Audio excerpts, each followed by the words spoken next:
Hello. হ্যাঁ, বুঝছি বুঝছি। না মোবাইলের টাকা কেটে গেছে। মোবাইলের টাকা বলে টাকাগুলি রাখতে পারি না, টাকাগুলি কি পরিমাণ কাটে। কি রাগারাগি করি না ভাই, মোবাইলের টাকা বলে টাকাগুলি থাই না। মনে হয় মিনিটে কত টাকা কাটে কোনো হিসাব কিতাব নাই। কই যেতে কই যায় ওকে যাই না। আপনি মোবাইলে কি পরিমাণ টাকা কাটে আপনি হলে অবাক হয়ে যাবেন। আপনি কোরআন মোবাইলে কথা কল নিয়ত করছেন, মোবাইলে কল করেন না কোনো হয় নাই, তাও মোবাইল খুলে দেখবেন যে 20 পয়সা নাই। কোরআন কল দিয়েছেন, কল রিসিভ হয় নাই, রিসিভ করে নাই, মোবাইল খুলে দেখবেন 40 পয়সা নাই।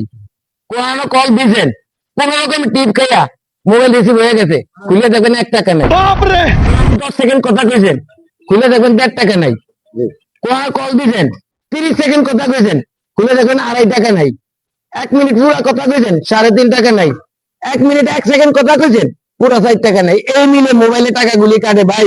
এখন চিন্তা করছি যে টাকা ভরিয়া মোবাইলের চতুর্পাশে ট্যাপ দিয়ে আটকে দিয়ে দেবো, টাকা কিভাবে বাইরে এবার চাইয়া পারুম। আমরা তো ভাই মোবাইল টোবাইল চালাই না, আমরা এই সম্বন্ধে জানি না। তাহলে আমরা কইতে টাকা নিয়ে কি পরিমাণ কাটে, যারা মোবাইল চালায় এরা কইতে